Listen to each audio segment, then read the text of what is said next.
khutbah. Dan selepas itu kita akan rehat untuk solat zuhur dan makan. Boleh solat bersama imam masjid sini di atas, ataupun bagi wanita untuk memudahkan pergerakan boleh solat di dewan ini saja. Selepas itu terus ke solat kedua. Selepas solat kedua kita rehat sebentar untuk solat asar. Lepas solat asar baru kita solat ketiga. Dan selepas itu kami akan tutup majlis dengan majlis penutup. Dan selepas majlis penutup bolehlah untuk solat maghrib dan bersolat. Tanpa lengahkan masa, kita teruskan dengan slot 1. Bagaimana memilih pasangan oleh Profesor Dr. Najibah Muhammad Zain, pensyarah di Kuliah Undang-Undang Universiti Islam Antarabangsa. Kita silakan.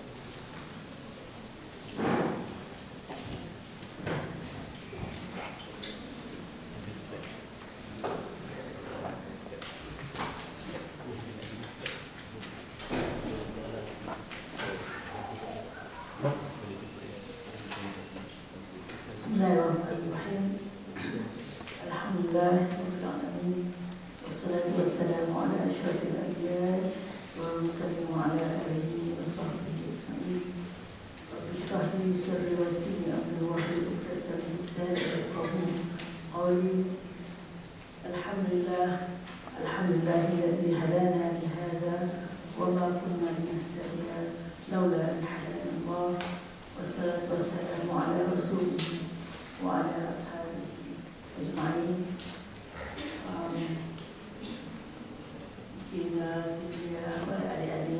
Adik-adik saya, anak-anak saya yang dikasihi sekalian, Assalamualaikum warahmatullahi wabarakatuh. Jadi seminar Sombong Hitam Sombong Hitam ini maknanya agak simbolik lah di situ kan. Saya sahabat Muslim. Jadi alhamdulillah tajuk ni memang tajuk yang penting sebab hari ini kalau kita lihat bagaimana tuduhan-tuduhan terutama terhadap undang-undang Islam yang berkaitan dengan isu-isu kekeluargaan, isu-isu hubungan suami isteri, treatment antara suami dan isteri, sifat suami sebagainya menjadi bahan-bahan kecaman terutamanya daripada masyarakat yang tidak begitu memahami tentang tuntutan agama yang tidak memakai yang dipanggil sebagai religious law dalam kehidupan. Jadi baru-baru ini pun kita ada satu projek di bawah di Kuliah Undang-Undang sendiri untuk maknanya sentiasa menulis tentang apa yang dikatakan sebagai marriage Islam, hak dan tanggungjawab pasangan-pasangan dan sebagainya. Kerana perkara ini walaupun dalam konteks kita itu satu perkara yang mudah kita faham, tetapi dalam konteks global dia sentiasa menjadi perkara-perkara yang menjadi termahan terutamanya bercakap tentang hubungan suami isteri yang dilihat oleh masyarakat yang tidak mengamalkan religious law ini sebagai berat sebelah. Jadi kita nak cuba tengok di sini sebelum kita pergi bertajuk itu, kita cuba tengok kenapa dalam Al-Quran, dalam Islam, dalam syariat kita ni Allah detailkan setiap perkara tentang hubungan kekeluargaan ini. Kalau kita boleh lihat, kalau kita kaji, kalau kita tengok daripada Al-Quran, hadis dan fiqh dan sebagainya, itu detail. Sebab itulah kadang-kadang berlaku salah faham. Sebab apa? Sebab kalau kita tak belajar macam mana nak baca nak baca kitab fiqh dan sebagainya, bila kita bincang detail sangat, jadi kita lihat macam Allah congested-nya. Sebab apa? Sebab itulah metodologi dalam undang-undang Islam. Selalunya bukan perkara yang maknanya ulama kita bincang detail dulu baru dia pergi kepada hukum-hukum umum. Jadi sehingga kita tahu bahawa dalam Al-Quran Allah turunkan surah An-Nisa, surah yang begitu fokus kepada isu berkaitan dengan kekeluargaan, dan juga surah Al-Baqarah. Jadi ada kita baca surah Al-Tahrim, kita ada daripada surah Al-Talaq, banyak surah yang menyebut tentang perkara-perkara ini. Jadi di sini yang maknanya menjadi satu tanggungjawab pada kita orang Islam memahami tentang prinsip-prinsip kemanusiaan ini. It's very very important kerana dia melibatkan banyak aspek-aspek humanity, hubungan kemanusiaan di antara lelaki dan wanita yang kita nak fokuskan. Sebab itulah makna sangat penting. Setiap apa yang digariskan dalam hukum Islam itu mestilah menjadi panduan kita. Kerana Allah lebih tahu apa yang kita tak tahu. Jadi sebab banyak Allah bercakap tentang aspek-aspek yang luar daripada pemahaman kita. Maknanya literal understanding kita. Jadi dalam memahami prinsip-prinsip ini kita hendaklah sentiasa orang kata apa, di-guidedkan, disulung ataupun mengikut maknanya dia panggil qawaid, kita panggil qawaid maqasid syariah, iaitu maqasid syariah, objektif syariah, maknanya objektif. Jadi kita kena belajar lah. Ini yang penting sebagai mukadimah supaya kita perkara yang kita tak tahu tu, kita cuba buat research, kita baca, kita kaji dan kita bertanya, banyak bertanya. Okay. Jadi kita maknanya dari aspek perbincangan kita pada hari ini, kita cuba tengok daripada, mana saya akan bahagikan kepada dua aspeknya. Yang pertama ialah dari aspek hukum syarak, dari aspek syariat Islam itu sendiri, dan yang kedua ialah reflection dalam undang-undang keluarga kita. Sebab perkara ini penting. Apabila kita tidak mengikut peraturan, dia boleh bawa kepada masalah-masalah lain. Jadi kita lihat sebelum kita pergi jauh, kita tengok tadi disebut tentang surah At-Tahrim, ayat berapa tadi tentang ku ahlikum. Nah, jadi perkahwinan ini dia, kalau kita lihat, dia ada dua aspek. Yang pertama ialah apa yang dipanggil sebagai sacred relationship, maknanya hubungan yang sangat suci di antara suami dan isteri, antara pasangan lelaki dan wanita. Jadi apa yang kita kata sebagai sacred tadi ialah maknanya aspek-aspek yang kita tak boleh nak lihat dalam bentuk yang literal, emosi, psikologi. Jadi pada buat ni kita sebut tentang isu-isu macam bila isteri mengandung, idam dan sebagainya kan, itu aspek-aspek yang sangat abstrak, yang mana pasangan itu kena saling faham memahami. Okay. Jadi kalau dalam konteks barat, isu sacred kita ada, dia semua pakai kontrak. Kita ada juga apa nama ni? Jadi kita dalam Islam ni dia ada dua aspek, iaitu dari sudut kita kata apa, sacred tu tadi, di sudut hubungan yang melibatkan yang suci antara kedua pasangan. At the same time dia juga ada kontrak di situ, mana akad. Akad yang mana dilihat dalam konteks ini menggariskan kepada kita bahawa perkara yang penting, iaitu tanggungjawab dan hak yang perlu dilaksanakan oleh pasangan suami isteri tadi. Bila kita sebut tanggungjawab dan hak itu tadi, dia juga melibatkan bukan hanya hubungan dari sudut akad itu, tetapi melibatkan the sacred part of the marriage, maknanya hubungan yang suci. Jadi dia saling komplement. Sebab ada orang dia melihat perkahwinan itu hanya kontrak saja, buat tanggungjawab, tapi tidak ada maknanya hubungan yang lebih jauh, itu saling memenuhi kehendak-kehendak yang maknanya yang luar daripada apa yang melibatkan kita kata financial, maknanya hubungan keperluan kepada keuangan, keperluan kepada physical needs. Jadi kita nak ni lebih daripada itu lagi. Jadi sebab itulah dalam Islam hukum berkahwin ni dia harus, hukum asalnya adalah harus, tetapi dia boleh berubah mengikut keadaan-keadaan.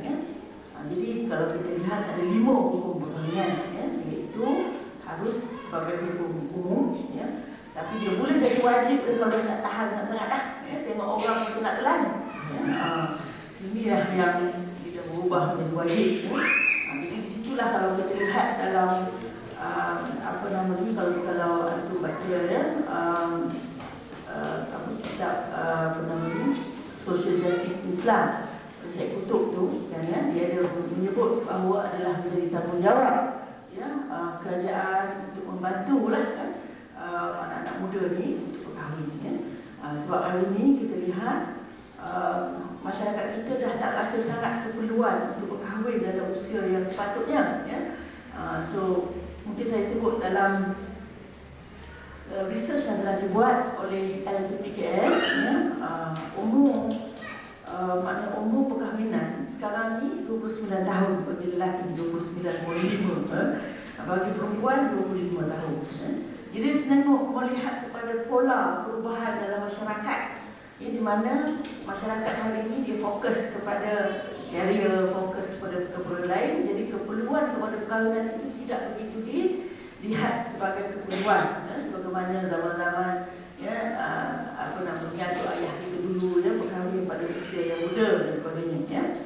Jadi itu banyak bergantung kepada perubahan dalam pola masyarakat, ya. Dan apa nama ni, tujuan perkahwinan juga yang kita lihat adalah untuk legalize, ya, dari sudut hubungan seksual, ya. Kerana ia memenuhi fitrah, manusia ini saling perlu memerlukan, ya. Bukan hanya dari sudut fizikal tapi dari sudut seksual, ya. Jadi ini penting, ya, sebab banyak juga kes-kes yang kita terima ni dia kahwin aja, ya, tapi dia tidak saling memenuhi, ya, apa namanya, hubungan seksual ni, ya. Sehingga ada pernah kes pula lah, keluar expire lah, ya. Sebab apa namanya, kes macam pernah, ya, sebenarnya macam-macam objektif, ya. Sebab bila kahwin tu tidak clear, dari sudut tujuan dan maksud tu, ya, ada yang berkahwin kerana, ya, nak menjual pasangan, ya, untuk tujuan bisnes, ada, ya. Ada yang berkahwin, ya, dia kahwin saja, ya, tapi dia tidak ada hubungan suami isteri, ya, dengan harapan nanti isteri dia itu akan tuntut cerai. Bila isteri tuntut cerai, nanti dia letak harga, kalau kamu nak cerai, boleh bayar RM50,000. Ya, ada, ada. Kes tu dah sampai kepada Biro Bantuan Kewangan, ya. Jadi dia ini rupanya dia tak ada kerja besar sangat, dia kerja buat roti canai dia. Ya, tapi this is how dia punya very creative thinking, nak buat duit dengan cara macam tu, menganiaya orang lain, ya.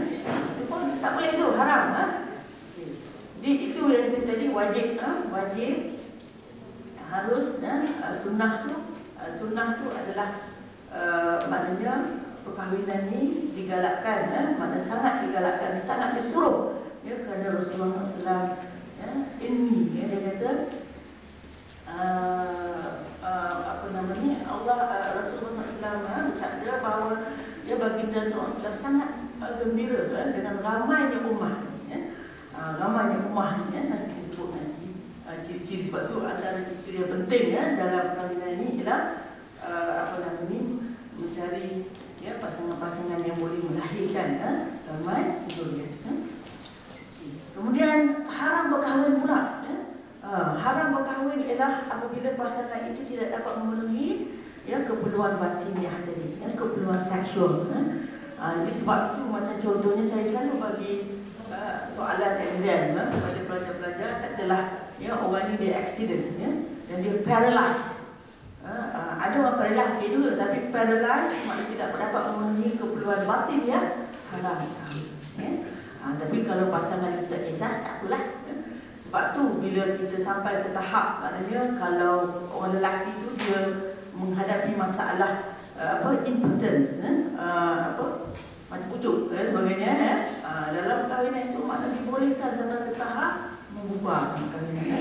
Jadi kita nak tunjukkan di sini bagaimana perlu perkahwinan itu, maknanya perlu perkahwinan itu, ya, dalam konteks perlu memenuhi keperluan seksual tadi, ya, kerana dia mempunyai kesan kepada apa namanya, kerehatan manusia, terutama dari sudut emosi dan spiritual, ya. kemudian zuriat.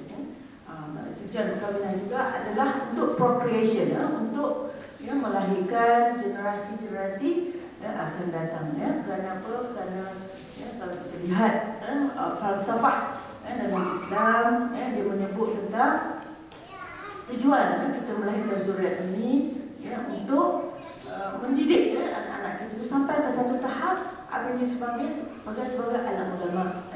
Ulama itu bukan setakat ahli ustaz-ustaz itu je, alam ulama, orang-orang yang knowledgeable, orang-orang yang alim, yang specialized dalam bidang-bidang itu tadi, kerana Rasulullah SAW menyebut al-ulama warasatul anbiya.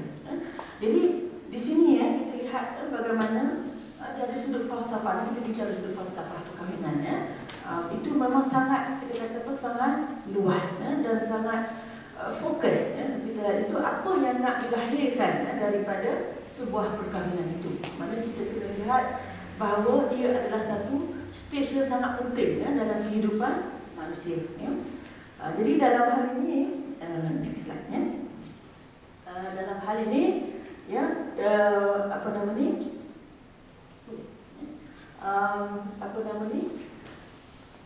kita lihat bagaimana hadis-hadisnya Rasulullah SAW yang menyentuh tentang memilih pasangan. Memilih pasangan. Jadi kalau kita boleh ambil panduan daripada hadis Rasulullah, mungkin ada yang tak relevan dah kat sini kan, bukan masalah tak relevan kena anak-anak kita tetapi kalau yang dah kahwin tu maknanya yang penting lepas tu kita nak nurture lah, macam mana kita nak mengarahkan perkahwinan kita tu tadi. Jadi dalam konteks pilih pasangan ni, hadis Rasulullah SAW dia ada sebut, hadis ni sangat sahih lah, kerana jadi dalam konteks ni kita lihat macam ada diskriminasi pula kan, tapi saya sebut di situ dalam bracket lelaki kerana selalunya yang bertanya itu lelaki dalam hal-hal yang berkaitan dengan spesifik tentang orang perempuan, barulah orang perempuan yang bertanya. Jadi Rasulullah SAW menyebut, dia kata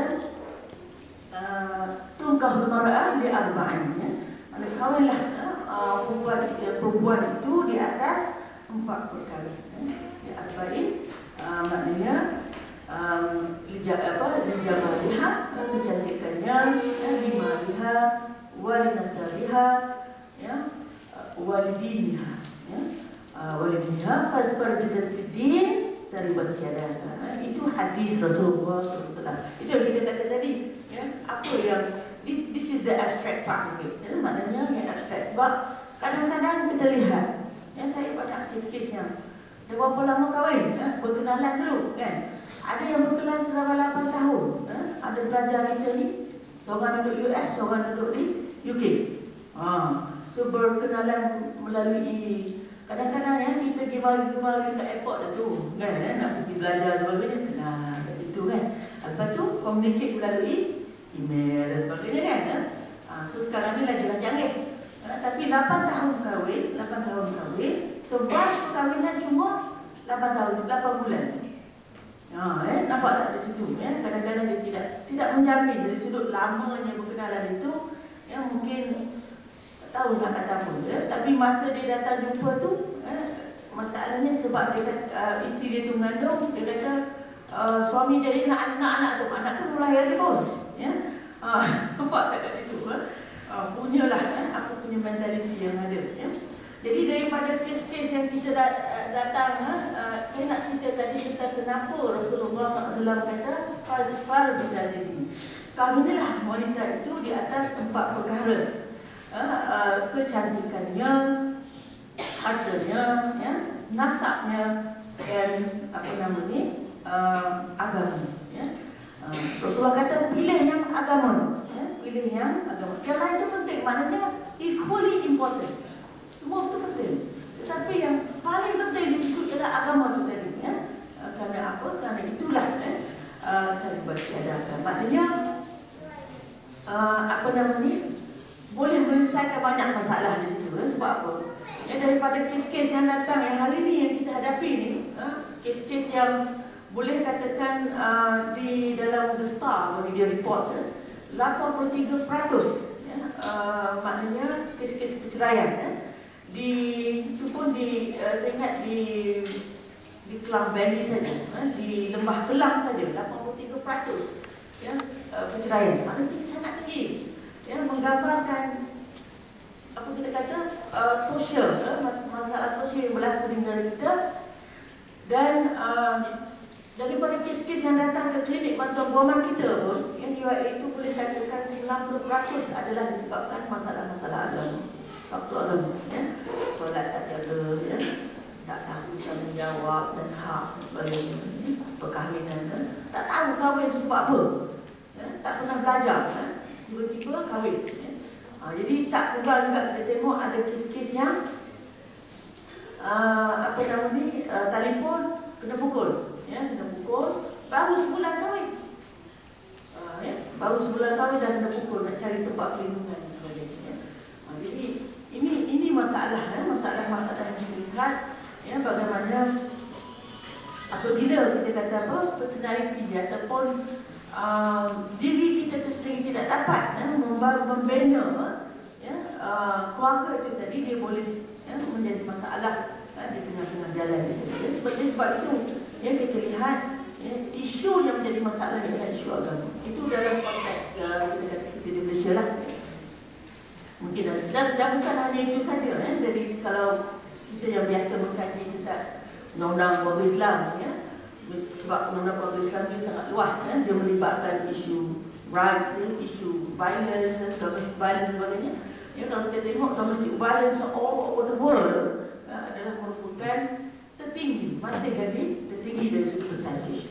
Ya, kita lihat dalam masyarakat mana, masyarakat Jepun ke, masyarakat Australia ke, di Britain ke, di Amerika Syarikat ke, semua tinggi dari sudut persentage. Ya. Jadi dia menggambarkan the spiritual part. Ya. Dalam dia tak settle. Ya. Kenapa? Karena ya, dan kalau kita tengok pengaruh-pengaruh yang saling memberi kesan kepada masalah ini ialah faktor-faktor keuangan, ya, faktor-faktor warisan daripada background kita, ya, faktor-faktor mabuk dan sebagainya, ya. Jadi itu yang selalu memberi masalah. Ya. Jadi ini kita bercakap tentang kufu. Ya. Hadis ni sebenarnya membincang kepada kita tentang kufu. Ya. Kenapa? Terutamanya bila kita bercakap tentang isu 5 lihat itu sebenarnya ialah faktor keuangan, ya. Bukan kekayaan, ya, faktor keuangan. Sebab bila nak kahwin mesti kena ada harta, ya, kena ada keuangan, ya. Terutamanya bagi orang lelaki lah, ya, kerana ya, nafkah tu bagi kepada orang lelaki, ya. Jadi untuk berkahwin tu, ya, mesti kena ada, sebab dia melibatkan masalah-masalah keuangan, ya. Kemudian kita lihat juga Lijamalia, walaupun kita tahu kecantikan itu, kita kata the beauty lies in the hand of the beholder, kan, ya? Maknanya kecantikan itu bergantung kepada individu lah, ya? Tapi yang dimasukkan di situ ialah kalau seseorang itu bila dia melihat kepada seorang perempuan itu, dia rasa dia dah tenang, dia rasa semua dia okey tu, ya? Sebab manusia ni tidak ada yang perfect, kan? Ya? Tidak ada yang perfect, ya? Tidak ada yang sempurna, ya? Sebab Allah jadikan manusia ni memang ada kekurangan ni, ya? Tapi macam kita kata tadi, yang dimaksudkan kecantikan itu ialah yang kita pandang, kita rasa gembira, ya? Kita rasa gembira. Sebab itulah, ya, kalau selalu kita nasihatkan, ya, kita kalaulah yang datang membina itu orang yang baik, ya? Orang yang baik, ya, Rasulullah kata kalau yang datang membina itu orang yang baik, janganlah kamu tolak, ya? Jadi itu memberi kesan yang besar dalam kita kata dalam perjalanan rumah tangga itu sendiri, ya. Nasab, ini kadang penting juga.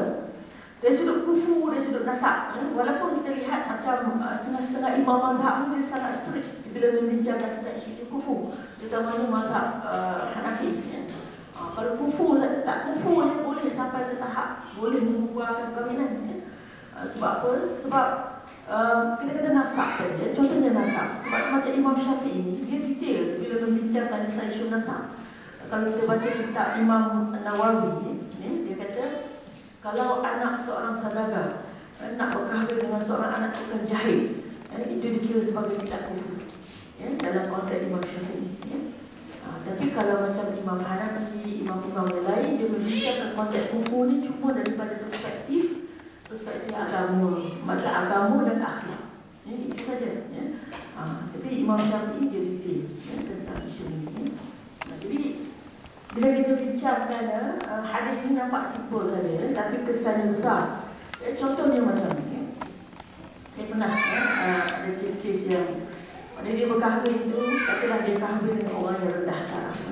Apabila berlaku perselisihan, konflik di antara suami isteri tu, nanti perkara yang ditimbulkan tu, macam contohnya, dulu tu masa I kahwin lagi tu, I pungut you daripada rumah anak yatim macam ni. Keluar, contohnya. Benda-benda macam tu lah. Pernah ini lebih kurang, saya kata saudara saya jugalah, dia ni keturunan India Muslim. Jadi masa berada tu, suami dia kata kat dia, kamu tu Hindu, macam tu. Jadi perkataan-perkataan yang sangat tidak termasuk akal. Dan this is very hard. Maknanya sangat melukakan hati, kan? Sebab tu di antara persediaan nak kahwin ni, ialah bila kita cari pasangan tu kena selidiklah background tu, background keluarga dan sebagainya, agak-agak boleh berbeza tidak. Misalnya, sebab kadang-kadang masyarakat kita social standing tu dia nak jaga sangat, tapi kalau jaga sangat pun masalah besar. Contohnya kita ada juga saudara kita yang datuk-datuk ni kan, tapi nak cari anak datuk jugalah, kan? Kalau tak seri pun, tapi at the end of the day bercerai juga. Jadi bila itu yang dijadikan sebagai ukuran utama, boleh, tidak ada masalah, tapi agama dulu. Lepas itu kita lihat kepada perkara yang lainnya, sebab dia tidak akan menyelesaikan masalah bila ada konflik. Ini cerita-cerita betul lah daripada expire, kita tak cerita lah nama-nama orang tu. Tapi mana kita nak cerita kenapa dalam aspek-aspek perkahwinan ni, sebab dia sangat erat pada intimate dari sudut hubungan kita ni, perkara-perkara macam ni pun perlu kita upload. Kalau ibu-ibu kita ni, yang anak-anak kita nanti lah, bila nak kahwin ni kan, kena ambil tahu lah. Jadi di sini kita lihat maknanya walaupun dia lebih merupakan kepada perintah-perintah ataupun bukanlah teguran, tapi maknanya peraturan-peraturan yang digariskan dalam bentuk yang kita kata panduan, tetapi sebenarnya banyak konsekuensi di situ. Konsekuensi di situ maknanya kesan daripada situ bila kita tidak mengambil itu sebagai satu perkara yang penting, especially bila nanti at the end of the day masalah-masalah yang berkait dengan perundangan. Jadi saya sentuh nanti bila kita sampai dalam bab perundangan lah. Jadi selepas kita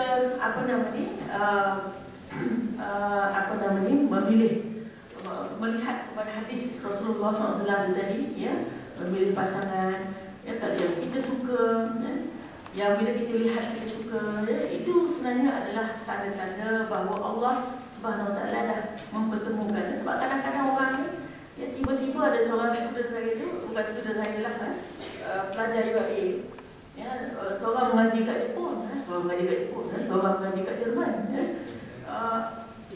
tak kahwin kata orang macam mana boleh kahwin, seorang belajar kat Jepun, seorang belajar kat Jerman.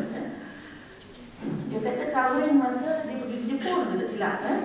Dia datang menjauh lah ke Jepun, kahwin, kebetulan masa tu yang suami dia sudah kerja di UAE lah. Tapi takut nak nak bersama mengenai kehidupan suami isteri. Kenapa? Kerana perkahwinan mereka tu, kebetulan masa suami dia kahwin tu, suami dia tu sebenarnya sudah berkahwin sebelum ini. Jadi isu dia nak bercerai dengan isteri tu, isu perceraian dia tu belum selesai lagi di Indonesia. Jadi dia kahwin tu, ini kira kahwin cowboy tu lah. Kata siapa yang kahwinkan dengan orang ni? Dia kata apa?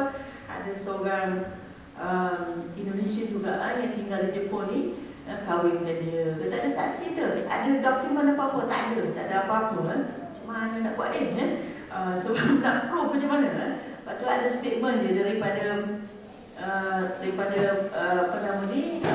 sensei lah kot ya, mengaku bahawa dia telah menikah dengan kawannya. Itu tak cukup tu sebenarnya dokumen tu. Dia sampai macam tu, sampai tahap takut tu, tidak tinggal bersama suami sendiri. Ya. Beginilah, saya kata nanti balik dekat Indonesia, pergi ke mana-mana yang rasa boleh register kan. Nanti kita akan bincang about registration lagi. Tapi nak ceritanya bagaimana ya, jauh tu daripada Jerman ke Jepun, ya, problemnya berlaku di Malaysia. Balik ke Indonesia berapa benua tu. Jadi sekarang ni maknanya ya, banyak pada tadi saya sebut satu tadi, sebab kita pun tak ada masa banyak.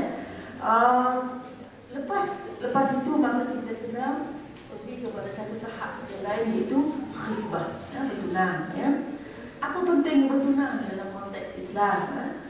Khitbah ni, ya, kalau kita tengok dari sudut hukum dia tu, ya, dia harus, ya. Tapi penting juga, ada orang dia panggil bai'ah, kan? Ya? Tapi bertunang ni sebab dia ada akad. Dia maknanya perjumpaan antara keluarga lelaki dan keluarga perempuan. Ini sebenarnya dalam adat kita orang Melayu itu dah bagus lah. Ya? Penting, ya? Sebab apa? Sebab dia ada kesan pertunangan juga kat situ. Ya? Ya, jadi tujuan bertunang ni tadi adalah untuk kita berkenal-kenalan. Orientation week. Ya? Orientation week panjang, kan? Ya? Sebab tu bertunang ni tak boleh lama-lama. Ya? Kalau bertahun-tahun tu dia jadi masalah lain pula. Kan? Ya? Sebab tu rasa tak kenal lah, kenal orang lain pula. Kan? Banyak yang jadi macam tu. Bertunang dengan orang lain, kahwin dengan orang lain. Jadi tempoh bertunang ni sebenarnya adalah untuk kenalan. Tetapi dia tidak ada apa-apa kesan dari sudut maknanya dari sudut hukum tak. Maknanya tidak ada, maknanya walaupun bertunang, ya, dia tidak menghalalkan, ya, apa-apa. Jadi tidak ada kesan undang-undang apa-apa pun. Dia cuma masih lagi seorang lelaki dan seorang perempuan.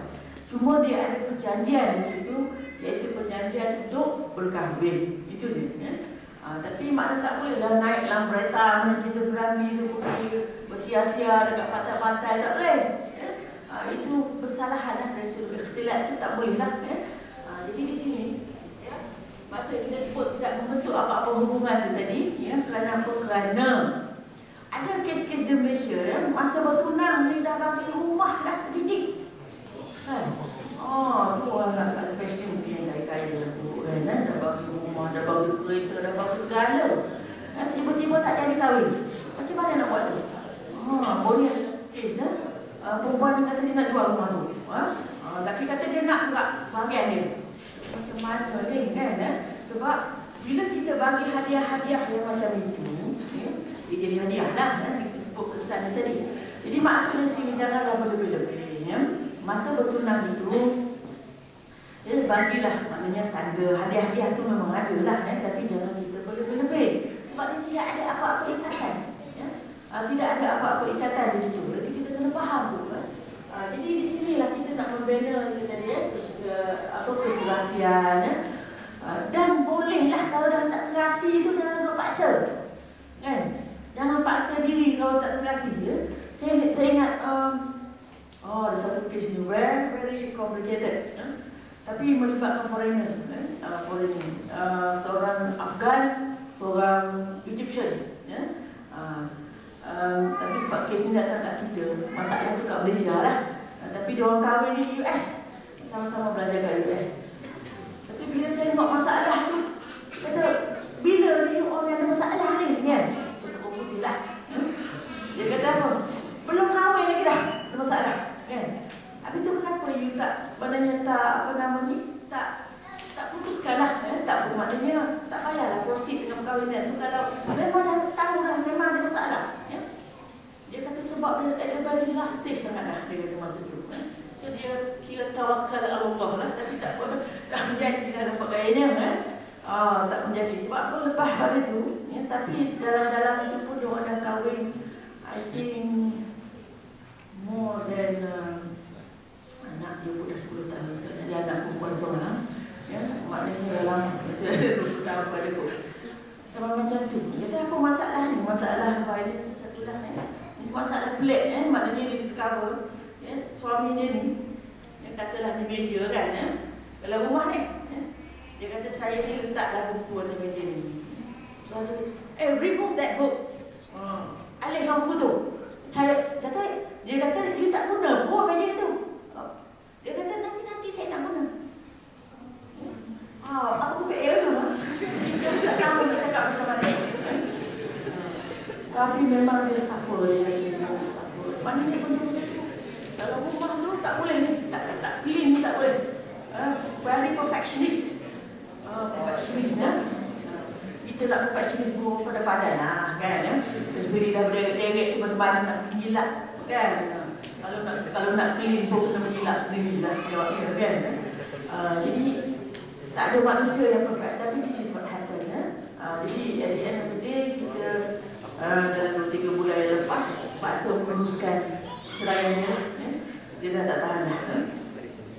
Okay, mana manusia ni tahap sabar tu tinggi. Saya ingat orang perempuan ni tahap sabar dia memang sangat tinggi ya, tapi dah sampai kata tahap kepada tak boleh juga. Tak boleh ya. Tak boleh nak kata tahan lah tapi masalah dia tu yang jadi macam tu kerana anak dia kerana anak dia tu ya, kerana anak perempuan dia tu tapi anak perempuan dia tu cakap sendiri dia kata kalau dia kata kalau dia tak tahan you choose your own way lah sampai ke tahap tu. Jadi ini kalau kita lihat bermula daripada awal memanglah jarang kita dengar selalunya kes-kes yang datang dia dengar bila ni masalah ni Allah sejak kahwin lagi dah kan daripada terima nikah dia tu problem kan itu sebab apa? Sebab konflik lah tu so, tak adalah sampai ke tahap tu tapi dia nak cerita dia mula-mula tu sampai ke satu tahap problem tapi yang ini memang extraordinary. Dia kata awal lagi dah masalah sebab tu ada kawan saya seorang ni dia nak kahwin dengan sekarang ni dia adalah dia sedap JC Judicial Commissioner, maknanya hakim mahkamah tinggi sekarang. Dia sendiri hakim mahkamah tinggi. Dulu sebelum tu dia nak kahwin kan, dalam masa dia nak kahwin tu dia dah siap hantar kad dia ni. Hantar kad tak jadi. Jadi nasib baiklah, maknanya malulah juga kan, tapi maknanya dia tak proceed lah. Dia tak proceed. Jadi dia kahwin orang lain. Jadi banyak masalah-masalahnya. Jadi disebab tu putus tunang boleh putus tunang, tetapi kesannya dalam hukum syarak dia kenalah bagi baliklah hadiah-hadiah yang diberikan tu jadi sebab hadiah ni konsep dia adalah hadiah. Jadi kalau misalnya dah bagi rumah sebagai hadiah, pulang baliklah rumah tu. Jadi kalau rumah tu dah jual kan, kalau rumah tu dah jual, kalau dah jual tu tahan juga, boleh bagi balik nilai rumah tu. Tapi kalau gadai dia halu biru lah jawabnya kan nak pula kalau rumah tu terbakar pula lagi kan satu masalah pula lagi jadi masa kita dia ada kesan tadi so dalam hukum syarak maknanya kena pulangkan balik hadiah-hadiah tu tapi dalam undang-undang dia pergi lagi jauh bukan hanya setakat pulangkan hadiah tapi apa-apa sahaja preparation yang telah dibuat untuk tujuan kepentingan boleh dituntut pampasan dalam undang-undang keluarga Islam kita dia boleh sebab contoh macam kita kata footballer, ingat dia ada footballer dulu katanya black magic, kena ilmu sihir tiba-tiba tak nak kahwin dengan perempuan ni yang pembelah perempuan ni dah siap cerai berbangsa dan nak bulan kan dengan apa periuk yang besar-besar dah tu angkut tu nak orang kampung dia berteroyong jadi tak jadi yang sebaiklah belum lagi ke sembelih lembu.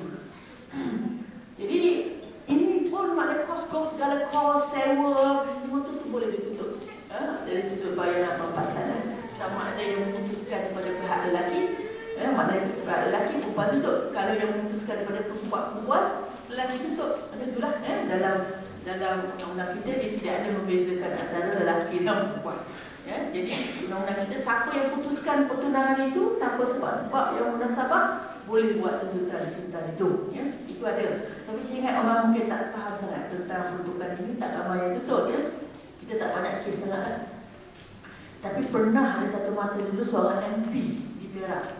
MP ni apa? Wakil parlimen ni isteri nombor 3 dia nak kahwin dengan isteri nombor 3 ni.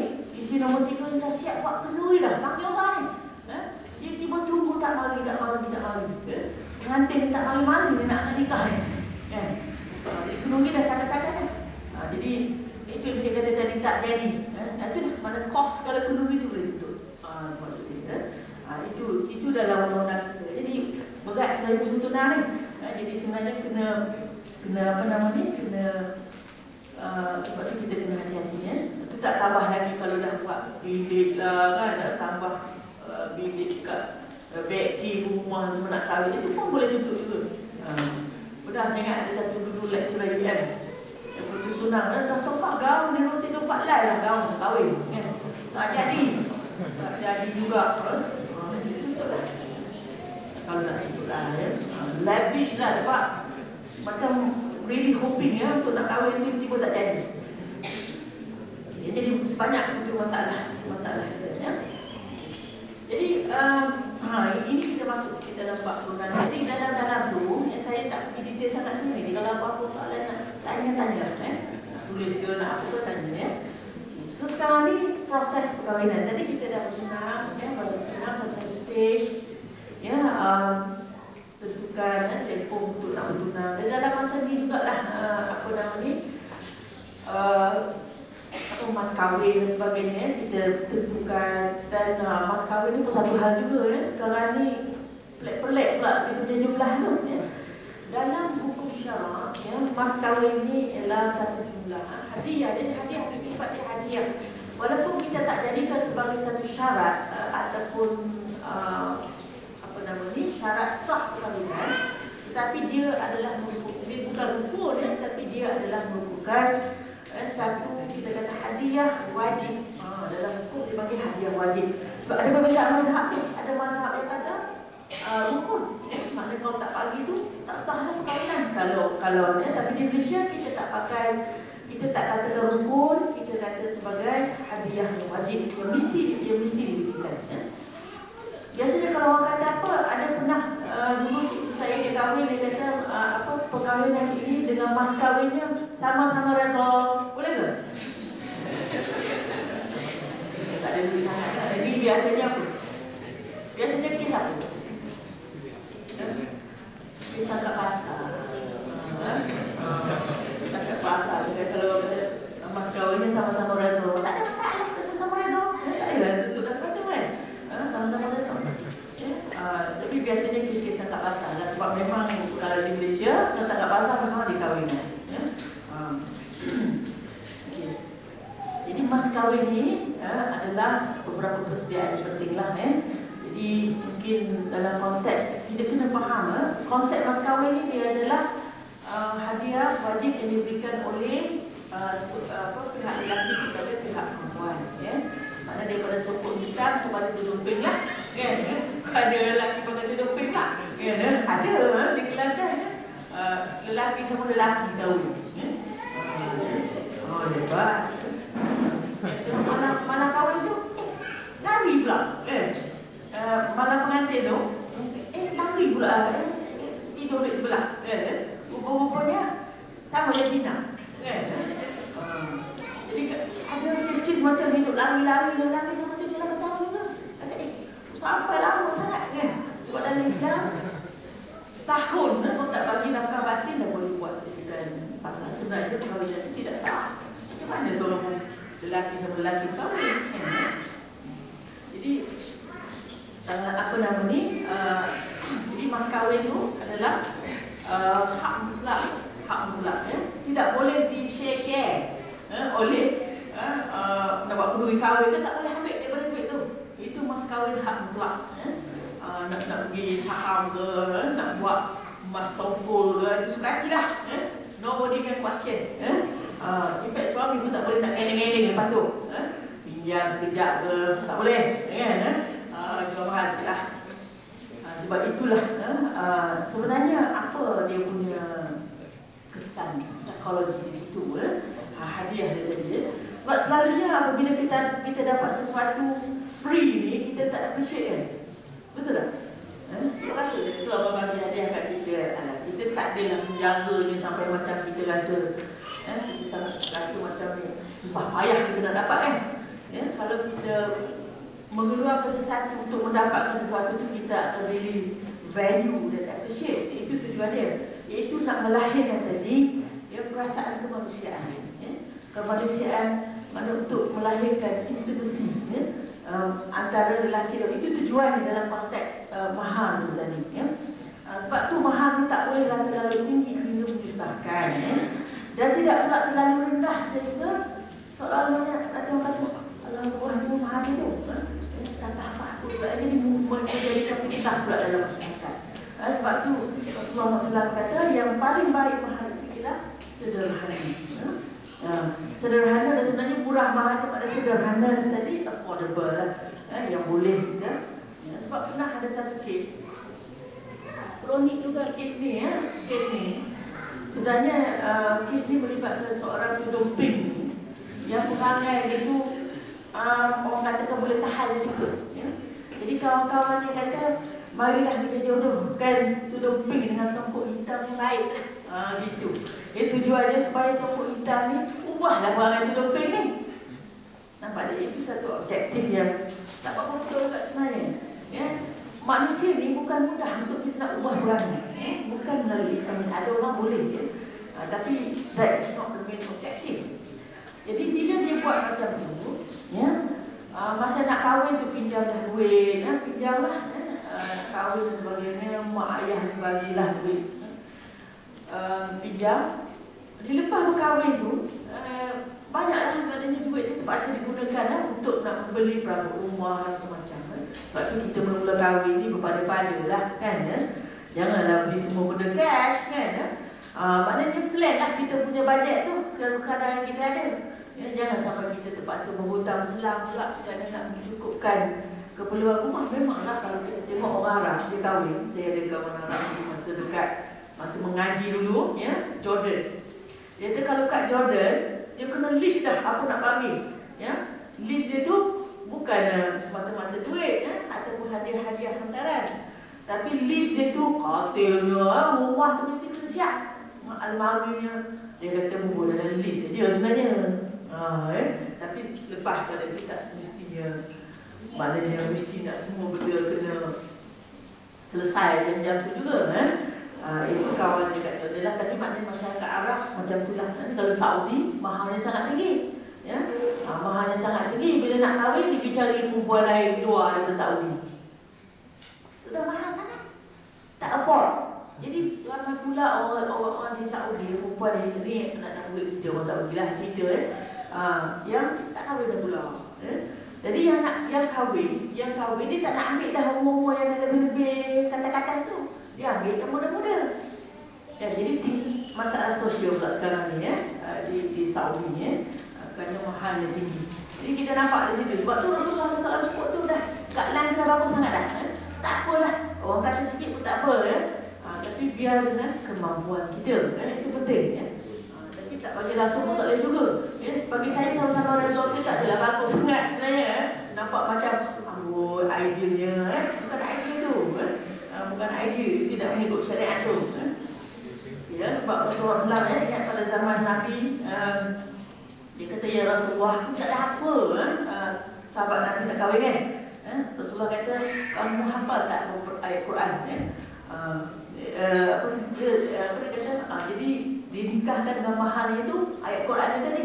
Sebab tu ada masih ingat dulu masa satu zaman tu di kalangan Arqam kan, ramai yang kahwin dengan baca Quran je. Dia kata kita kena faham masa zaman Nabi tu, zaman Rasulullah SAW tu, sahabat-sahabat yang hafal Quran sangat hebat orangnya sebab Al-Quran tengah diturunkan. Kan? Jadi yang hafal Quran ni, yang dapat ayat Quran ni tadi, maknanya value dia lebih daripada orang kata botol emas tu. Jadi itu pada masa itu dan dalam hadis yang lain Rasulullah kata kami sebalau dia kata belilah walaupun dengan cincin besi. Kan sama macam tu, maknanya mesti bagi. Itu maksudnya. Sebab tu bila kita regulate kan, kita letakkan sebagai hadiah yang wajib, yang wajib ditunaikan. Okey.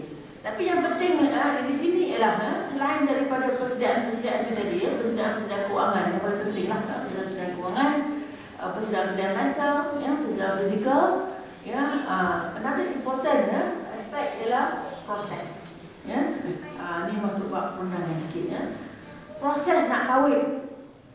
Banyak kita tak tahu kan, kahwin kat Siam lah, kahwin kat Batam lah, international lah, kononnya tu kan ya. Rupa-rupanya ekstra kan. Jadi proses perkahwinan ya, walaupun dalam hukum syarak kita tidak ada panduan dalam bab ini, tapi ini dipanggil administrative procedure ya. Jadi administrative procedure ni tadi, administrative procedure ni adalah untuk nak membantu ya, supaya kita dapat regulatekan ya, perkahwinan ini di atas landasan yang betul ya. Okey. Jadi dalam konteks di Malaysia kita melihat mustautin ya. Maknanya proses bermula dengan kita isi borang, pergi approach ya, pejabat agama di tempat kita tinggal ya, mustautin tempat kita tinggal, dan ada borang-borang kita nak isi sebab kita nak tentukan siapa walinya, kat mana nak kahwin ya. Sebab tu kalau nak kahwin duduk di Jepun ni kan ya, nak kahwin kat Jepun macam mana ya? Kalau kita balik Malaysia, kita nak kahwin kat Malaysia macam mana? Dia tak boleh main hantam-hantam saja ya? Dulu masa saya buat PhD dekat Glasgow dulu, ada tim football, adik-adik kita di Dublin ya? Di Dublin dia sama-sama dia main kahwin, ni main berjalan ya? Okay, okay kita kahwin ya. Okay, I setuju, you setuju. Tu style yang muda tak tu kan? Angkat dua orang tu. Lepas tu tak jalan dia punya kononnya kamera tu kan. Lepas tu okeylah, kita anggap kita ni tak ada apa-apa lah. Boleh pula macam tu kan? Dia tak boleh ya? Dia mesti ada apa-apa kan? Sebab bila dah ada hubungan suami isteri, dia mesti ada apa-apa. Walaupun mungkin tidak ada anak sebagainya, tapi pernah ada hubungan. Lepas tu kita kena clear kan benda macam ni ya? Kalau ada jenis macam tu ya, maknanya kena buat proses-proses yang penting lah. Maknanya dalam konteks ni proses-proses pendaftaran ya, perkahwinan ya. Kalau bercerai pun buat proses pendaftaran perkahwinan dulu, baru proses perceraian ya. Dia tak boleh main tak ada apa-apa. Sebab nanti bila dia kahwin orang lain, dulu kan saya pernah kahwin orang tu ya. Tiba-tiba dia dah kahwin rupanya kan ini kahwin dengan siapa tu? Kahwin dengan si orang kan? Jadi status tu tak jelas. Lepas tu pernah ada satu kes di Pasir Mas, ada silap saya. Orang kampung ni kerja Nori Getah. Suami dia tinggalkan dia tak kisah, 5 tahun dah tinggalkan. Dia ingat apa yang terjadi tadi tiba-tiba ada lah ya, jiran sebelah kata bagi dia nak kita kahwin kan. Ada lama dia itu 5 tahun janda kahwin. Tiba-tiba si suami dia mari, dia pilih aku ni. Nampak tak sini? Ya, itu kita kata proses ni penting ya. Proses perkahwinan ni penting ya. Untuk kita nak make sure ada, kita kata apa, maklumat kita ya. Kalau tidak, kahwin dengan bini orang. Saya ingat dulu pernah masa ada seorang pelajar Mesir beberapa tahun yang dulu dia balik ke Malaysia, katanya bercerai kat stesen bas. Tak tahulah betul ke tidak bercerai kat stesen bas. Ya Allah, naik bas berkada ni kot. Turun bas tak bercerai dalam satu. Tiba-tiba dia bernama dia, isteri dia tadi kahwin lain. Tiba kes kat mahkamah. Suami kata dia mungkin masa jadi isteri saya kan. Jadi macam seorang perempuan yang ada dua isteri ya. Belum tengah baru. Okey ya. Allah Akbar. Perkahwinan dalam negara ni kena ikut. Jadi saya nak tekankan situ ikut prosedur ya. Jangan tak ikut prosedur. Kalau nak kahwin kat Jepun, kita ada tak dekat kedutaan? Ada. Ada kedutaan. Maknanya jadi bila kahwin kat kedutaan, tapi kita daftar kat sana ya. Jangan daftar tidak ada apa rekod kat sana Okey. Dan akibat daripada tak ikut peraturan ni adalah perkahwinan tidak dapat didaftarkan. Next slide jadi akibat perkahwinan tidak dapat didaftarkan ni banyak maknanya perkahwinan yang sukar untuk dibuktikan, dan dia boleh memberi kesan kepada banyak sebab-sebab lain yang iaitu yang kalau kita tengok ni menjejaskan usaha-usaha pendaftaran perkahwinan selama jika tak cukup dokumen ya. Ingat saya dulu pernah dapat dia kata, doktor saya kahwin dekat Hanyai. Orang kahwin dekat Patani, dekat Yalang ni kahwin dekat Hanyai lah dah lah tak ada apa autonomi kat situ jadi ni kira apa, mungkin sama ada ditipu kesamaan. Biasanya dengan apa? Dengan orang panggil apa? Induce, undue influence dalam bahasa undang. Maknanya dia apa? Dipujuk-pujuk kahwin kat sana, kahwin kat Bangkok lah, macam-macam lah kes yang kita dapat kan. Okey, kahwin dengan siapa? Tak tahu. Siapa saksi? Tak tahu. Ada dokumen? Tak ada. Lepas tu nak buat macam mana? Dia suami dah tak ada, lagi lah mana kan? Nak buat macam mana? Jadi at the end of the day, kes-kes macam ni very complicated. Tapi kita masuk mahkamah juga ya, untuk declarekan sama ada perkahwinan ada ke, batal ke, supaya ada satu dokumen ya, yang boleh ya.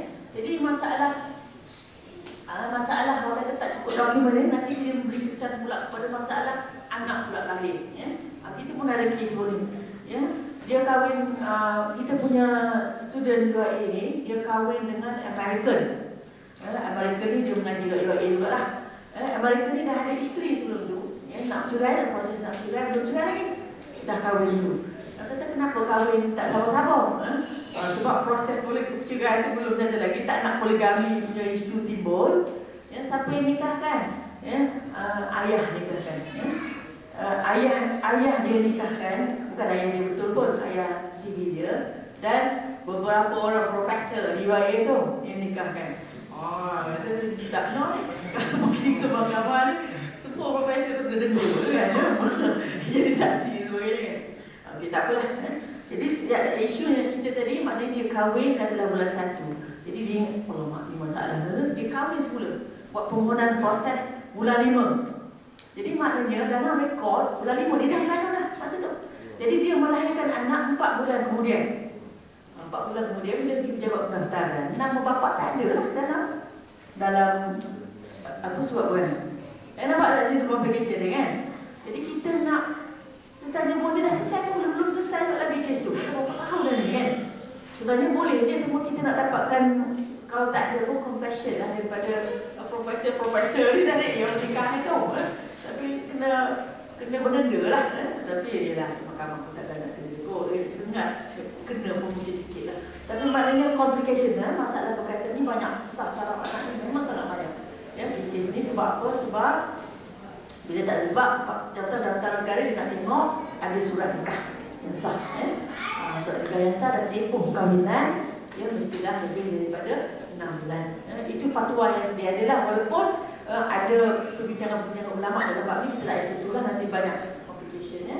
Dan kesan bukan hanya setakat kepada masalah anak, dia masalah pasangan itu sendiri ya. Macam isteri dia nak tuntutan, nak buat tuntutan apa, tuntutan nak cerai ke, tuntutan lain tu memang problematik lah. Jadi tu kadang-kadang bila sampai kat kita mahkamah syariah tapi isu yang masalah ni adalah masalah dia nak buktikan tu tak boleh sebab tak ada dokumen ya. Ini sebab apa? Sebab kahwin tadilah kahwin cowboy ya. Orang suruh kahwin tu dia kahwin cowboy ya. Jadi bila cowboy semua jadi cowboy ya. Alhamdulillah. Banyak sangat Allah cerita yang macam ni ya. Di mana complication tadi timbul bila kita tidak plan betul ya. Okey, wallahu a'lam. Apa nama ni? Aku lupa dia tak astagfirullahaladzim. Assalamualaikum warahmatullahi wabarakatuh. Kita ambil question lah ya. Sebelum pada tu saya ni ada pesanan daripada Datuk Kamilia. Sebab kami ni bekerjasama dalam satu projek untuk nak buat kita panggil yayasan keluarga ya. Jadi dalam proses membuat research, maknanya pasangan-pasangan yang nak berkahwin lepas pada ni dia kena menabung dalam yayasan keluarga ni tadi ya. Kalau tidak memerlukan kepada bantuan kewangan dalam mana tak ada percaya pun tak ada masalah lagi. Maknanya kalau tidak digunakan dia akan jadi tabungan. Kalau ada masalah yang berkaitan dengan nafkah anak dan sebagainya, kita ambil daripada tabung inilah. Itu antara projek-projek yang akan datang lah. Jadi dia kirimkan salam kepada antum semualah dengan lafaz Assalamualaikum warahmatullahi wabarakatuh. Ada apa soalan?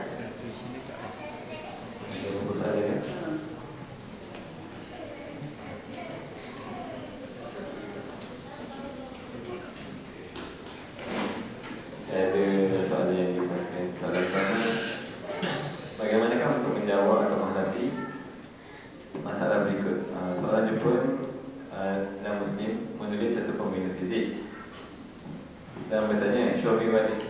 tulis pemina.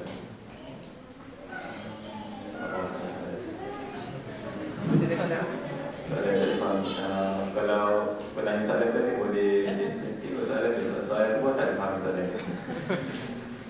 Masih ada soalan? Jawab soalan pertama tadi kan, kalau macam tadi apa tu, waktu kat Ashraf awal-awal kan, dia cakap kan kahwin tu tujuan dia untuk suriat dan juga kan. Ada macam tu, katalah macam orang tua nak katalah umur kat 70 macam tu kan. Macam which is dengan lelaki 70 macam perempuan pun around the same age, which already past the orang kata apa, time nak untuk melakukan suriat, tapi orang kahwin juga kan. In that sense kan.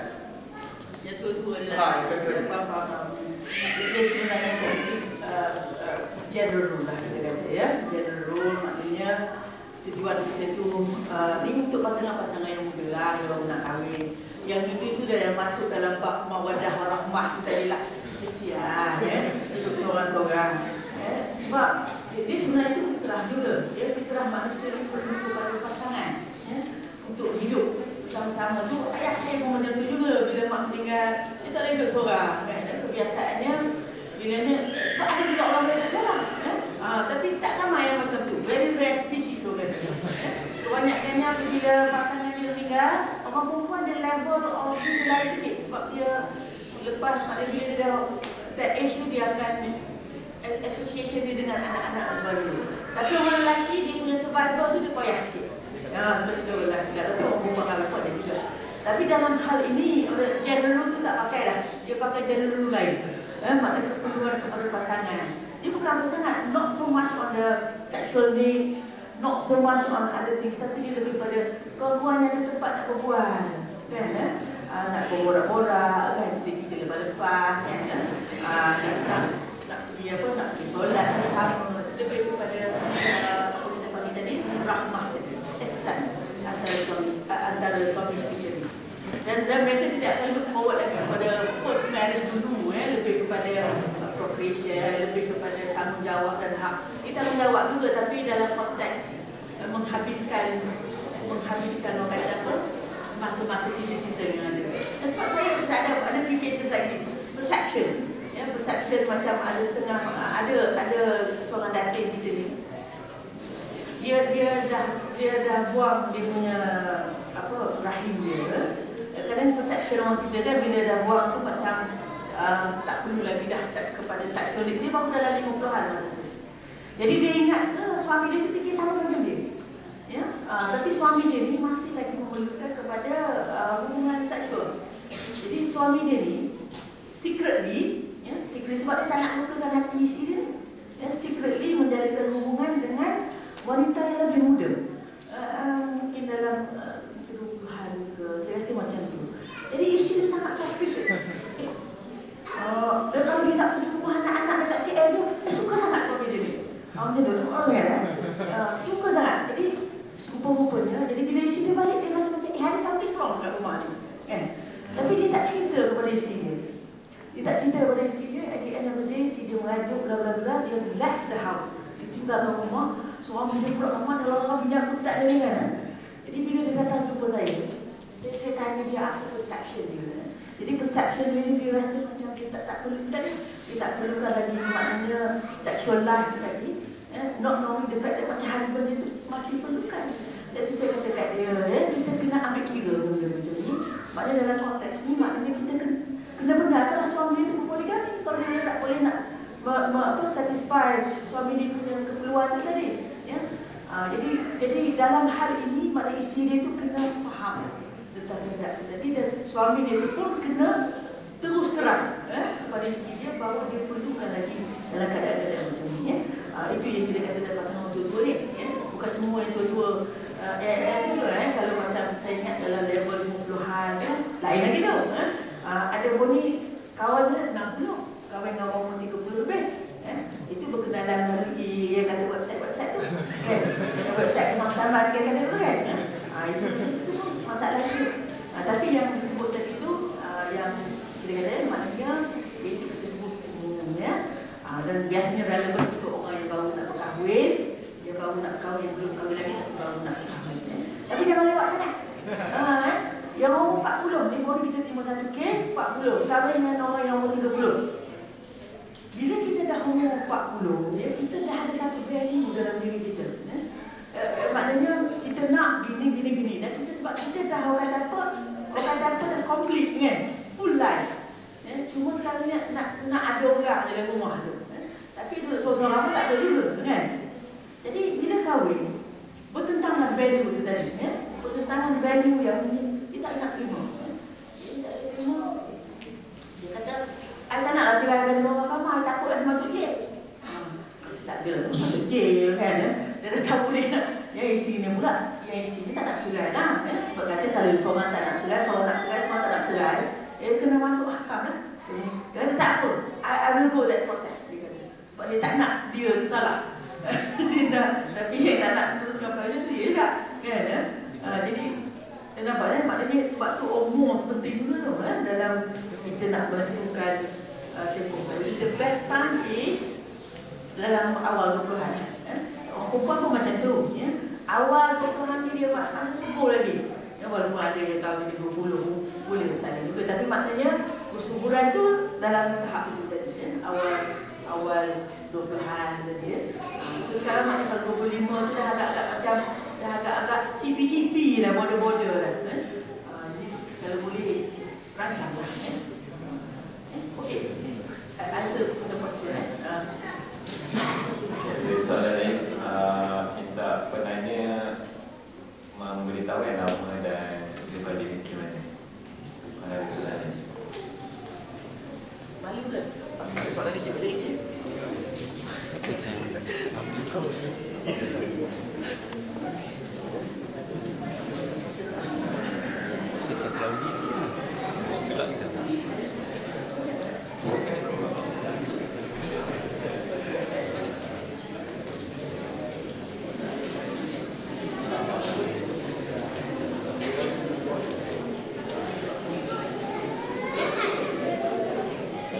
Kalau yang soalan bertulis ke, kena tulis nama dan bulan.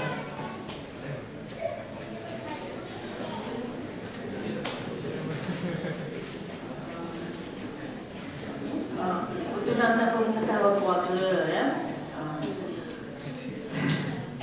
Dia sebaik-baiknya kita mengikut mengambil kira adat lah. Tapi bila kita dah bermaksud promise ni ya. Maksud maknanya bertunang maknanya kita berjanji ya, untuk berkahwin ya. Kalau dulu undang-undang Inggeris ya, boleh sampai ke tahap dia gini ya, bila kita faham satu perkahwinan itu sebagai kontrak ya. Kalau kalian bertunang kan ya, tiba-tiba putus tunang ya, jadi pihak satu lagi dia tak setuju, dia boleh pergi ke mahkamah, saya nak kahwin juga ke dia.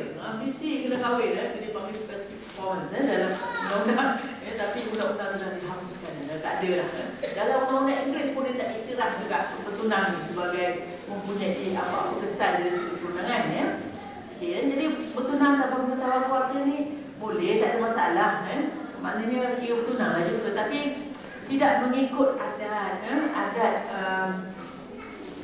apa nama ni, adat uruf masyarakat ya. Sebab kita dalam Islam ni kita hanya bukan kita kata apa Quran hadis saja kita kena ambil kira adat itu bila tidak bertentangan dengan hukum syarak dia adalah boleh diterima pakai dan sebagai daripada hukum juga ya. Supaya tidak ada masalah-masalah sebab apa nanti kan bila dah bergaduh nanti kan anak kita kena pada satu kan mak bapak ni juga kan, mak bapak kita juga kan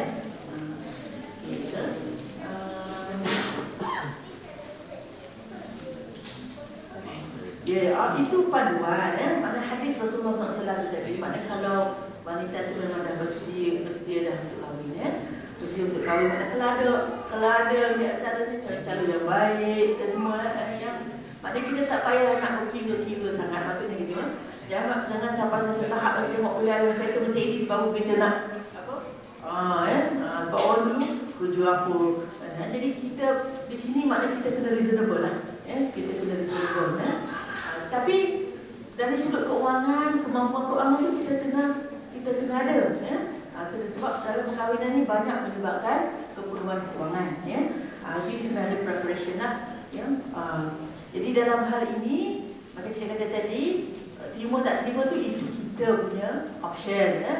Maknanya option maknanya pilihan kita ya.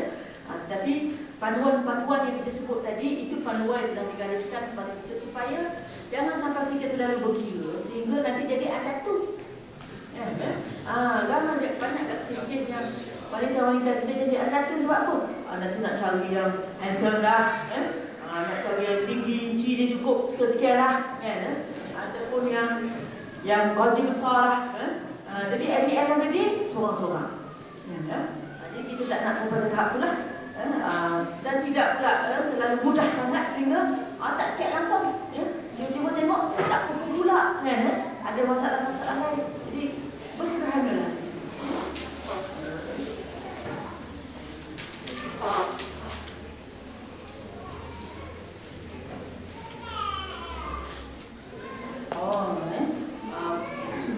Sebab tu dalam Islam ni panduan-panduan untuk kita nak menerima. Sebab kita tahu hadis Rasulullah SAW ada 4 perkara di mana 4 perkara yang ditentukan oleh Allah SWT, iaitu hidup dan mati kita, rezeki kita dan jodoh kita. Apa nama ni? Maknanya rezeki dan jodoh tu adalah juga Allah tentukan. Tapi bukan maknanya Allah tentukan dia mari turun macam Mr. Bean tu, kan? Jadi kita kena usaha untuk bertemu dengan jodoh yang kita tak tahu siapa, kan? Yang apa nama ni, yang baik bagi kita. Sebab tu panduan-panduan tadi yang kita bincang tadi ialah panduan yang kita perlu jadikan sebagai kita kata apa? Kita punya panduan untuk bertemu dengan the right person tu, Mr. Right, kan? Okay, kalau kita tak terima apa, orang kata Jana, I nak kahwin dengan you, kan? I tak nak kat you, tak ada masalah, tak apa, nak tolak tak ada masalah, tak ada masalah. Sebab dia bertunang tak ada apa-apa, ikatan apa-apa. Tapi macam kita kata tadi, jangan jual mahal sangat sehingga kita jadi adat tu. Ni apa?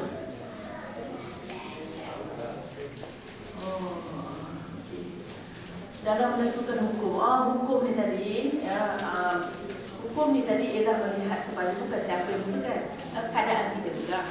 Kalau kita tak ada apa-apa, memang tak ada keuangan, untuk berkahwin, sunat dah tu. Maknanya harus dah kahwin tu. Jadi apa nama tak tunggu nanti apa nama ni ada duit beberapa juta dalam bank ke, kan? Itu tak perlu lah sebagai tahap tu. Jadi maksudnya gini, uruf menentukan, uruf itu menentukan pada kalau kita dah ada grade kan, dah ada kata apa orang yang kita rasa suka nak kahwin, kita pun ada keuangan untuk apa nama ni, ada keuangan lah, untuk ada keluarga, maka kita itu dah sampai ke tahap dah sunnah dah kahwin, sunnah dah kahwin. Maknanya, tapi hukum harus tu hukum umum, sunnah kahwin tu maknanya sudah dah cukup syarat-syarat kahwin. Sebab kalau kita tak kahwin nanti kita susah, so kita nak menyalurkan kita punya natural needs tadi, keperluan natural tu. Jadi tapi maknanya kalau kita apa namanya dalam konteks ni kalau kita ada masalah tadi maknanya ada masalah, kita kata masalah memenuhi keperluan seksual contohnya, kita berubat dulu gitu berubat dulu. Sebab ada seorang kawan saya tu dia seorang profesor di Brunei di masa dia pernah aksiden di Kuwait masa dia mengaji dulu sampai dia tidaklah sampai paralyzed, dia boleh berjalan pakai tempat, tapi dia boleh survive kat independent. Dia kahwin sini lama lagi di Indonesia, memang lama. Tapi baik betul isteri dia tu. Masa saya pergi rumah dia pun ni visit, masa kat UAE kita pun dapat anak lagi. Hari tu visit pergi Brunei, kita dah ada seminar kat sana, dapat orang anak dia semua lelaki. Masya Allah, Ahmad, Muhammad semua, Muhammad. Empat orang. Jadi mana dia ada kemampuan walaupun physically dia nampak apa namanya. Jadi yang kita maksudkan mati pucuk ni ialah yang memang tak mampu langsung. Kita kena buat. Kena buat. Jadi dalam hal ini katalah dia kahwin. Kahwin juga. Perempuan tu tak tahu yang ni mati pucuk kan. Jadi dia kahwin, masalah. jadi masalah. Jadi kalau perempuan itu tak sanggup, dia nak cerai, dia boleh cerai selepas sampai tahap dah sampai dalam rongga dia minta 6 bulan. Usaha untuk nak berubat dan sebagainya. Kalau tak boleh juga, cerai. Sebab tu dalam konteks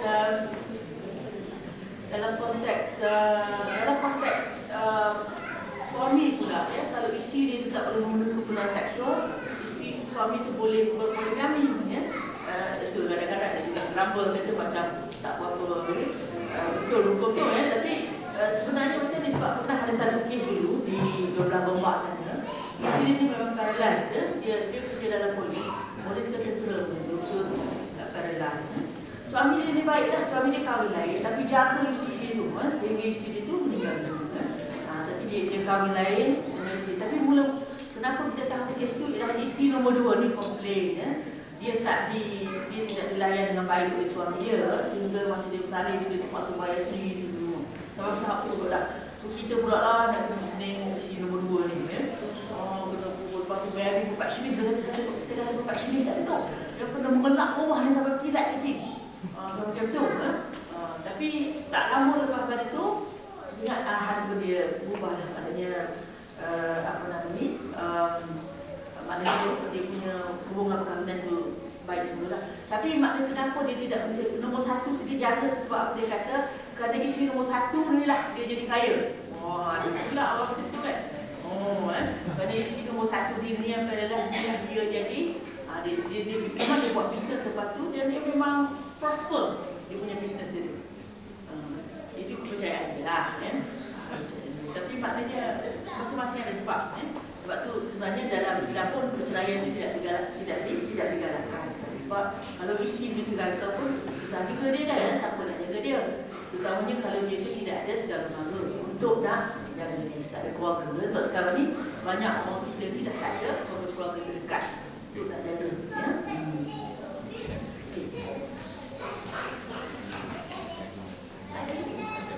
Soalan apa tulisan tu sikit? Saya bacakan untuk konten. Soalan nombor 1, adakah wajib melakukan majlis untuk bertunang? Dan soalan kedua, apakah rukun ataupun syarat-syarat wajib ataupun sunnah untuk walimah tertulis daripada Muazzam PTU? Walimah tertulis. So syarat-syarat wajib atau sunnah untuk walimah tertulis.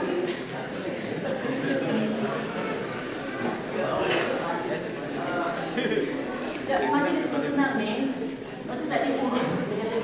Dia urut ni maknanya adat ni boleh buat.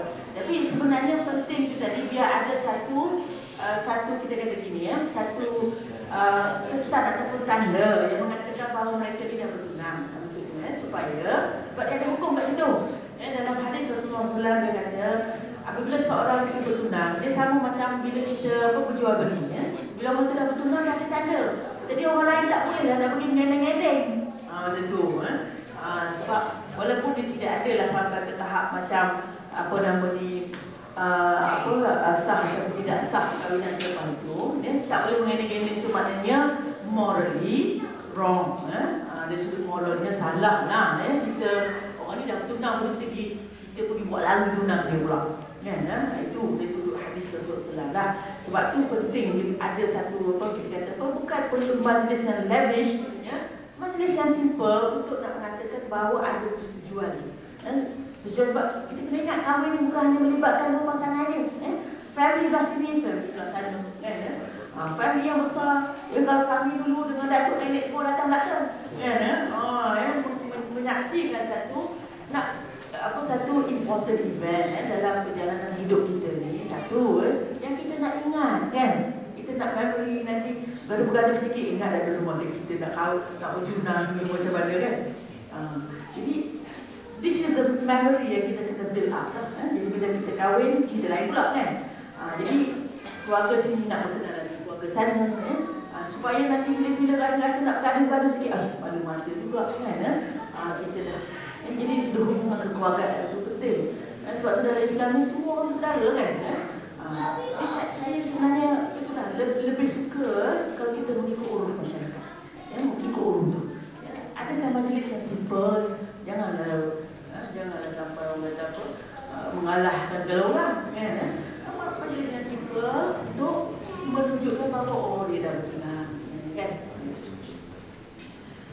walimatul urus. Walimatul urus ni lagi lah. Walimatul urus ni, ya, dia tujuannya kenapa kita kena ada majlis akad nikah tu, ya. Dengan dalam Islam tu lagilah sunnah berkorban-korban, sebab apa? Sebab nak mengkhabarkan kepada orang yang dia tidak jadi bini orang. Yang kalau tidak, kau tak jadilah macam dekat Kedah ke mana hari tu pergi tangkap suami isteri, kan? Dia ingat ke apa? Dia ingat ke robot kapal? Rupanya suami isteri, ya. Sebab apa? Sebab saya ingat macam ni, ya. Sebab ni yang jadi kahwin kat Siam ni, kan? Kalau tak Batam, tak Singapura, Siam tu, kan? Kahwin. Maknanya orang tak tahu dia kahwin, ya. Orang tak tahu dia kahwin, dia tengok berdua-dua. Tu yang kena tangkap tu, kan? Tapi bila dia beritahu dah berkahwin, dah ada dokumen tu,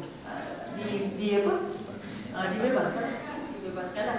Tapi ya, tak boleh lah nak saman sebab salah nak tangkap, kan? Sebab apa? Sebab orang tak tahu.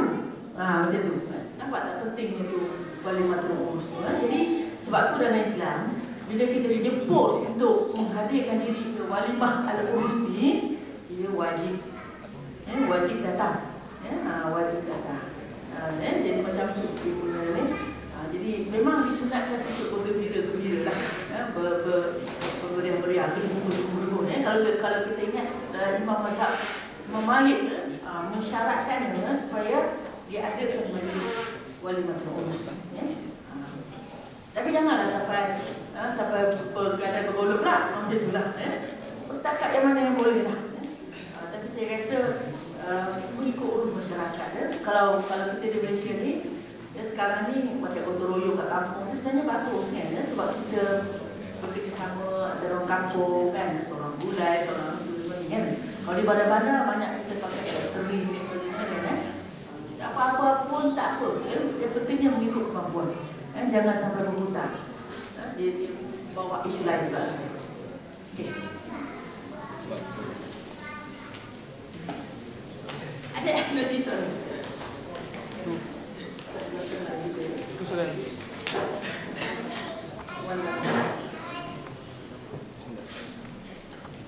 Bismillahirrahmanirrahim. Awal maaf guys, pertama mesti. Jadi saya ada dua soalan. Yang pertama, lihat pada sekeliling dan juga sahabat-sahabat saya di sekolah, ramai yang berkahwin pada usia muda. Contohnya umur saya 21.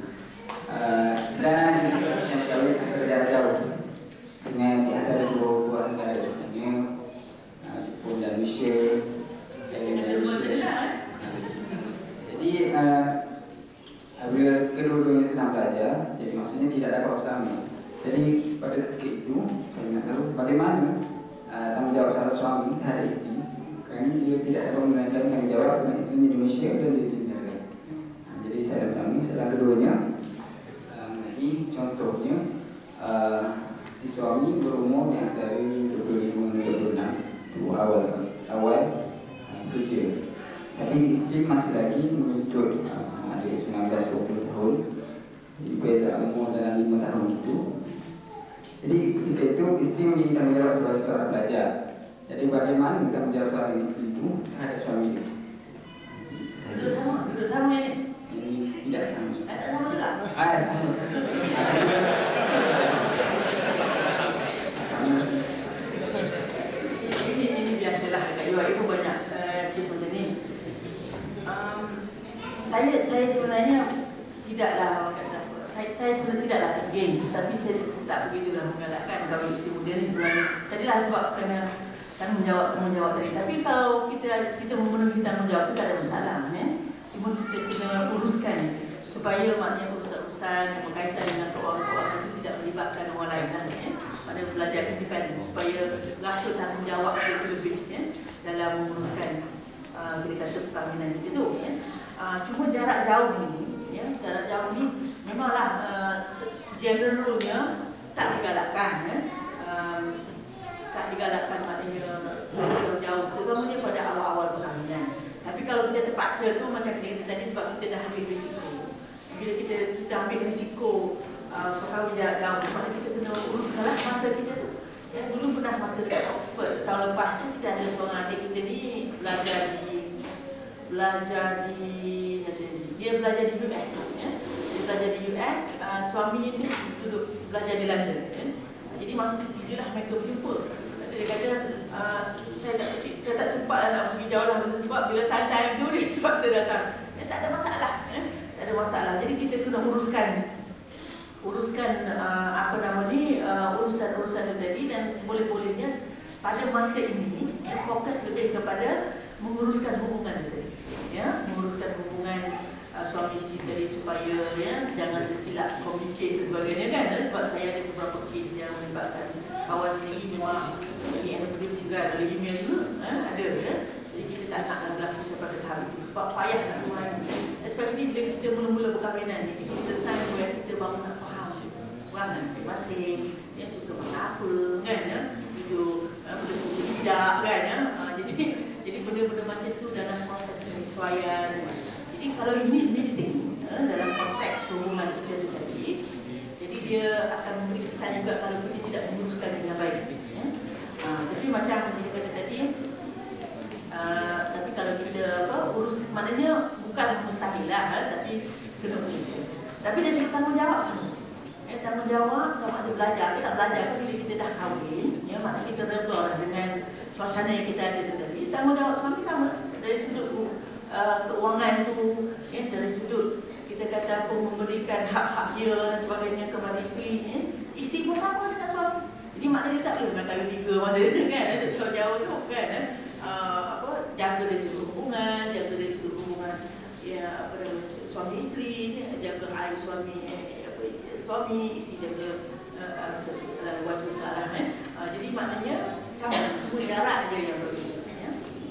Jadi jangan kita ingat bahawa kita belajar kita tak tetap kan, sebab bila kita dah ambil tanggungjawab tu, kita dah redha dengan cara itu, maka kita kena proceedlah dengan tanggungjawab kita ya. Dan tidak boleh dikurangi ya, sebab nanti akan menjadi hujah kepada untuk bila konflik dia akan jadi hujah pula ya. Sama juga tadi yang kata suami dah bekerja, isteri belajar. Isteri belajar ni tanggungjawab suami untuk menanggung kan. Sebab saya ada satu ni kawan lain ni, suami dia tu pun dah gaji 5 figures lah. I'm not talking about belah-belah, dia 30,000 ke atas ni gaji ya. Kerja di Malaysia, syarikat besar-besar. Tapi bila dia dah konflik ya, suami dah kahwin lain. Jadi mungkin dulu masih buat master dulu, ayah bayar you punya master dulu, bla macam itulah. Itu kan tanggungjawab dia kan. Dia kahwin dengan student tu pasal apa kan. Jadi kita kena ambil tanggungjawab tu. Jadi nafkah itu masuk juga dengan apa namanya, education dia. Education dia.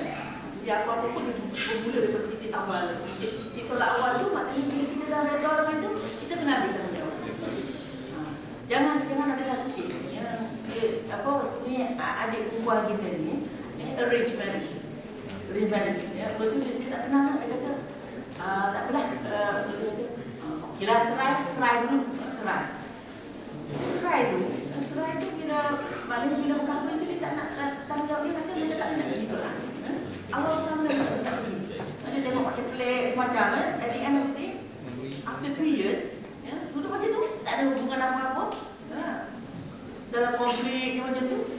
Jadi suami pula rasa tertipu, kita bayar segala apa dia dah belajar dah untuk kahwin. Lepas tu bila dia bagi jumpa saya, dia kata suami dia tu nak tutup hulu. Dia kata suami nak tutup hulu. Tak ada orang nak suami tutup hulu, isteri yang tutup hulu untuk tebus talak dia bagi ya. Tebus talak. Jadi nampak tu asalnya isteri ni dia tak nak pada lelaki ni, tak kenal pun ya. Jadi di sini ya, maknanya bila kita apa-apa pun, bila kita ambil tanggungjawab jelas kan? Kita lakut wallahu a'lam mohon maaf kalau ada benda tak terjawab ke apa ke jadi lepas ni kita ada forum kalau ada apa-apa soalan nanti bolehlah diutarakan semua ya. Saya mohon maaf kalau ada kesalahan kekurangan itu daripada diri saya sendirilah. Jadi setakat berkongsi daripada pengalaman-pengalaman yang ada dengan adik-adik semua, mudah-mudahan mendapat manfaat ya. Wallahu a'lam. Aku qul astaghfirullah li wa lakum. Wassalamualaikum warahmatullahi wabarakatuh.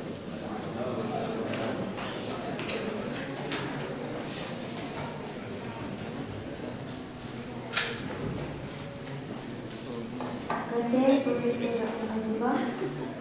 Ini adalah saya nak kongsi sebuah hadis berkaitan dengan yang Profesor kongsikan yang tadi. Ada 3 perkara yang kalau kita buat bersungguh-sungguh, dia akan jadi bersungguh-sungguh. Yang kalau kita buat main-main atau kerawan, dia akan jadi bersungguh-sungguh. Iaitu nikah, talak dan rujuk. Jadi jangan main-main lah ya. Sebab kat Malaysia tu ada kan kes-kes yang kahwin sama student sendiri-sendiri dan nikahkannya wali sendiri di kalangan student, saksi student macam tu kan. Ya tadi. Okey. Lepas ni kita akan rehat hari untuk solat zuhur dan juga makan. Siapa yang belum, insya-Allah makanan cukup untuk semua. Jadi siapa yang belum bayar